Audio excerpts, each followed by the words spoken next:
ကျွန်တော်တို့နေ့တိုင်းတိုးနေတဲ့ app တွေကြည့်နေတဲ့ video တွေတငယ်ချင်းတွေနဲ့ပို့နေကြ message တွေအားလုံးကဘယ်ကလာတယ်လို့ထင်ပါတယ်လဲအလဲပြောရရင်တော့ cloud ပေါ့ဒါပေမဲ့အဲ့ဒီ cloud ဆိုတာတကယ်တော့မြင်တော့မမြင်ရတဲ့ကဘာနတ်မှာတိဆောက်ထားတဲ့ AR မှာအဆောက်အုံကြီးတွေထဲမှာရှိနေတာပါဒီနေ့တော့အဲ့ဒီ digital ကဘာကြီးရဲ့နောက်ွယ်ကသူရဲ့ကောင်းတွေနဲ့သူတို့ရဲ့အလုပ်တွေကြောင့်ကိုပြောပြတော့မှာပါဒါဆိုရင်အဲ့ဒီ cloud ကိုအမှန်တကယ်စွမ်းအင်ပေးနေတာအသက်သွင်းပေးနေတာကဘာတွေလဲဒီမျိုးကပဲကျွန်တော်တို့ကို virtual ကဘာကနေလက်တွေ့ရုပ်ပိုင်းဆိုင်ရာကဘာစီကိုပြန်ခေါ်သွားမှာပါအဖြေကတော့နီးပညာနဲ့ engineering ပညာပေါင်းဆက်ပြီးတည်ဆောက်ထားတဲ့ data center တွေပါပဲဟုတ်ပါတယ်ကျွန်တော်တို့ရဲ့ digital အချက်လက်တွေကိုတင်စီစီမံခန့်ခွဲပြီးဖြန့်ဝေပေးနေတဲ့အဓိကနေရာကြီးတွေပေါ့ဒီဇလန်ရဲ့အဓိကအဆက်ကောင်ကိုမိတ်ဆက်ပေးပါစေသူကတော့ data center MEP engineer ပါ MEP ဆိုတာက mechanical electrical နဲ့ plumbing ကိုဆိုလိုတာပါသူတို့ဟာဒီအဆောက်အုံကြီးတွေရဲ့အသက်သွေးကြောတွေဖြစ်တဲ့စနစ်တွေအားလုံးကိုတာဝန်ယူထားတဲ့မမြင်ရတဲ့ဘေတုကတွေပါပဲတကယ်တော့သူတို့ကသာဒီ data center တစ်ခုလုံးအသက်ဝင်လာအောင်ဖန်တီးပေးနေတဲ့သူတွေပါဒီ engineer တွေရဲ့အဓိကတာဝန်တွေကိုကြည့်လိုက်ရင်သူတို့ကမဟာဗျူဟာပိုင်းတွေစီစဉ်ရတယ်အသေးစိတ်ပြန်စစ်ရတယ်ပြီးတော့လက်တွေ့ကွင်းဆင်းကြည့်ကြရတယ်ဒီဇိုင်းအဖွဲ့တွေဆော်လုံးရဲ့အဖွဲ့တွေနဲ့ညီနှမ်းရတယ်ပုံစံတွေအားလုံးကိုတေချာစစ်ဆေးတယ်ပြီးတော့စနစ်တွေအားလုံးကိုတိုက်ရိုက်ကြီးကြပ်ပြီးပုံမှန်စစ်ဆေးမှုတွေလုပ်ဆောင်ရပါတယ်ဒီနည်းပြောရင်စကူပေါ်က plan ကနေလက်တွေ့အလုပ်လုပ်တဲ့အဆောက်အုံကြီးဖြစ်လာဖို့သူတို့ကအဓိကပါပဲ MEP engineer တယောက်အဲ့ data center ထဲကပထမဆုံးအကြီးမားဆုံးစင်ခေါ်မှုကိုလေ့လာကြည့်အောင်အဲ့ဒါကတော့ပြင်းထန်လာတဲ့ပတ်ဝန်းကျင်အခြေအနေတွေကိုထိန်းချုပ်စီမံရတာပါပဲ data center တွေဆိုတာအထက်မှာအလွန်ပူပြီးအလွန်ဆူညံတဲ့နေရာတွေပါအဲ့ဒီအခြေအနေတွေကိုဒါမထိန်းချုပ်နိုင်ဘူးဆိုရင်စာပါတွေအားလုံးပျက်စီးသွားနိုင်ပါပဲပြောရမယ်ဆိုရင် data center တစ်ခုရဲ့နံပါတ်1ရန်သူကတော့အပူကျင်ပါပဲဆာဗာထောင်ပေါင်းများစွာကနေအစံပြတ်ထွက်နေတဲ့အပူဒဏ်ကိုမထိန်းချုပ်နိုင်ရင်ဆာဗာတွေပျက်စီးသွားနိုင်ပြီးကျွန်တော်တို့ရဲ့ digital ကဘာကြီးတစ်ခုလုံးရပ်တန့်သွားနိုင်တဲ့အထိပါပဲဒီအပူကျင်ကိုတိုက်ဖျက်ဖို့အတွက်အထူးပြုလုပ်ထားတဲ့စက်တွေရှိပါတယ် CRA-CH ဒါမှမဟုတ် CRA-H လို့ခေါ်ကြတယ် CRA ဆိုတာက Computer Room Air Conditioner CRA-H ကတော့ Computer Room Air Handler ပါသူတို့က Data Center ABS နဲ့အထူးအလုပ်သမားကြီးတွေဒီအပူတိုက်ပွဲရဲ့ရှေ့တန်းကစစ်သားတွေပါပဲဒီ ABS နဲ့ကရက်နေတဲ့စက်တစ်ခုမဟုတ်ပါဘူးအစမပြတ်လက်ပတ်နေတဲ့ဖြစ်စဉ်တစ်ခုပါစိတ်ထဲမှာမြင်အောင်ကြည့်လိုက်နော်ပထမဆုံး CRA-CH/CRA-HD ကလေအေးတွေကို server ရှေ့က core IO ထဲကိုမွတ်သွင်းပေးတယ်အဲ့ဒီအခါ server တွေကလေအေးကိုစုပ်ယူပြီးပူနေတဲ့လေတွေကိုနောက်ကနေစွန့်ထုတ်လိုက်တယ်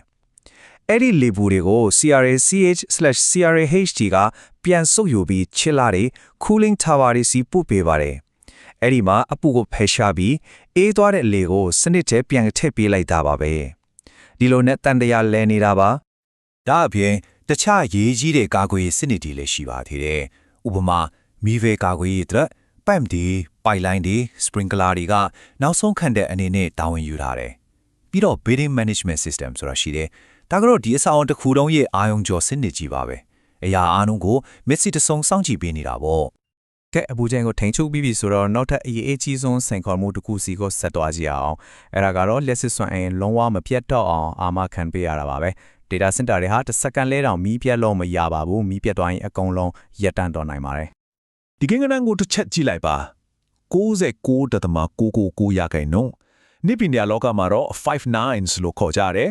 ဒါကဘာကိုဆိုလိုတယ်လဲဆိုတော့ data center တွေဟာတစ်နှစ်မှာ9မိနစ်နဲ့15စက္ကန့်ထက်ပိုပြီးအလို့ရက်လို့မရဘူးမီးပြတ်လို့မရဘူးဆိုတာပါပဲမယုံနိုင်စရာကောင်းလောက်အောင်တိကျတဲ့စံနှုန်းတစ်ခုပါဒီလိုလုံးဝမီးမပြတ်အောင်အယံတက်အားပေးစနစ်ကိုနှစ်ဆင့်ခန့်ဒီကာကွယ်ထားပါတယ်ပထမလွှာက UPS နဲ့ battery ကြီးပါသူတို့ကမီးပြတ်သွားတာနဲ့ချက်ချင်းမြက်တောင်တစ်ခတ်အတွင်းမှာတက်အားကိုထောက်ပံ့ပေးပြီးမိနစ်အနည်းငယ်ကြာထိန်းထားပေးနိုင်ပါတယ်အဲ့ဒီအချိန်မှာဒုတိယအလွှာဖြစ်တဲ့ generator တွေနဲ့ automatic transfer switch ATS တွေကအလိုအလျောက်အလုပ်လုပ်ပြီးအချိန်ကြာကြာတအားပေးနိုင်ဖို့တောင်းယူလိုက်တာပါဒီနှစ်ခုပေါင်းပြီးအလုပ်လုပ်လို့ဘရောမှမီးပြတ်တာပါဟုတ်ပြီဒီစနစ်တွေအားလုံးကိုအထောက်ပံ့ပေးနေတာကတော့ရှုပ်ထွေးလာတဲ့ wire ကြိုးတွေ cable tray တွေနဲ့ distribution panel တွေကနေဖွဲ့စည်းထားတဲ့လက်စစ်ကြိုးစနစ်ကြီးပါပဲဒါပြင် AR တွေနဲ့ မိုးကြိုးလွယ်စနစ်တွေလို baking စနစ်တွေလည်းပါဝင်ပါတယ်နောက်တစ်ခုကတော့တိတ်ပြီးမထင်ပေါ်ပေမဲ့တကယ်တမ်းမှအလုံးအရေးပါတဲ့စနစ်တွေဖြစ်တဲ့ရေနဲ့အညစ်အကြေးစွန့်ထုတ်ရေးစနစ်တွေအကြောင်းပါသူတို့ဟာအရေးပေးစနစ်နဲ့ဘေးကင်းလုံခြုံရေးပဲအဓိကကြပါတယ်ရေမရှိရင်အရေးပေးစနစ်ကအလုံးမလုံးနိုင်သလိုရေစိုးထုတ်စနစ်မကောင်းရင် data center တစ်ခုလုံးရေလောင်းမိုးသွားနိုင်ပါတယ် AWA စနစ်နဲ့မီသက်စနစ်တွေအတွက်ရေထောက်ပံ့ပေးတဲ့ pump တွေ tank တွေ pipeline တွေပြီးတော့ရေဆိုးထုတ် pipeline တွေနောက်ဆုံးမီငင်းတဲ့ရနဲ့ထွက်လာတဲ့ရေတွေကိုတော့တီးတန့်စွန့်ထုတ်ဖို့အထူးပြုလုပ်ထားတဲ့စနစ်တွေလည်းပါဝင်ပါတယ်ဒီနေရာမှာ pipe တစ်ကြောင် pipe တစ်လုံးတိုင်းအရေးကြီးပါတယ် ကဲအခုတော့ဒီဇလန်ရဲ့နောက်ဆုံးနဲ့အရေးကြီးဆုံးအဆင့်ကိုရောက်လာပါပြီအဲ့ဒါကတော့အစစ်ပိုင်းတိုင်းအတိအကျအလုံးလုံးကြောင်းတေးချစီဟိုစမ်းသက်စစ်ဆေးပြီးလုံငန်းအနှံတဲ့အပိုင်းပါပဲဒီစင်ကမောင်းမြင်အရှင်းမလုခဲ့တဲ့မြအကုန်လကားခင်သွားနိုင်ပါတယ် data center တစ်ခုကိုမဖွင့်လှစ်ခင်မှာစနစ်တိုင်းကိုလွှမ်းခြုံတဲ့ကျဉ်ကျပ်တဲ့အရေးအသွေးစစ်ဆေးမှုတွေကိုအားမရပါတယ်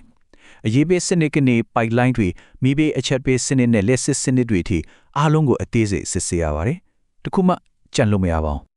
ဒီမှာအရန်စိတ်ဝင်စားစရာကောင်းတာကတော့လုပ်ငန်းလွှဲပြောင်းတဲ့လုပ်ငန်းစဉ်မှာကြန့်ရှိနေတဲ့ကင်စင်စရာအသေးစိတ်စာရင်းတွေကိုပြီးတတ်အမှန်တကယ်တိစောက်ခဲ့တဲ့ပုံစံအတိုင်း SBO ပုံစံนี้ပြန်ဆွဲတယ်ပြည့်ဆောင်တဲ့လက်ပတ်ရင်းငယ်ပြပြန်ထိန်သိမ်းရေးလက်ဆွဲစာအုပ်တွေပေးရတယ်နောက်ဆုံးအပိတတ်စန်တစစ်ဆေးမှုတွေလုပ်ပြီးမှဒေါ်လာတန်ပေါင်းများစွာတန်တဲ့ပြဆောင်တဲ့စက်ရည်တစ်ခုရဲ့တိုးကိုလွှဲပြောင်းပေးလိုက်တာနဲ့တူပါတယ် ဒီနောက်ဆုံးဆင့်ရဲ့အကြီးကဘန်းတိုင်ကတော့အမားရွေးမရှိတဲ့လွဲပြောင်းမှုတစ်ခုကိုဖန်တီးဖို့ပါပဲစနစ်တိုင်းကိုမှတ်တမ်းတင်စမ်းသပ်ပြီးပထမဆုံးနေ့ကဒီကစက်မပြတ်လေပန်းနိုင်ဖို့အစဉ်သင့်ဖြစ်နေရမယ်ဒါမှသာ data center ကကျွန်တော်တို့ digital ကဘာကြီးကိုစက်မပြတ်စွမ်းရင်းပေးနိုင်မှာပါ data တွေကကမ္ဘာတန်ဖိုးအကြီးဆုံးသယံဇာတဖြစ်လာတဲ့ဒီနေ့ခေတ်မှာအဲ့ဒါတွေကိုကာကွယ်ပေးနေတဲ့ engineer တွေအတွက်ရှေ့ဆက်ပြီးဘာတွေဖြစ်လာနိုင်မလဲ data center တွေကပိုပြီးစွမ်းရည်တက်တာလားမလားဒါမှမဟုတ်ပိုပြီးကြီးမားပြီးပိုပြီးရှုပ်ထွေးလာမလားဒါကကျွန်တော်တို့အားလုံးဆက်လက်တွေးတောဆင်ခြင်ရမယ့်မေးခွန်းတစ်ခုပါပဲ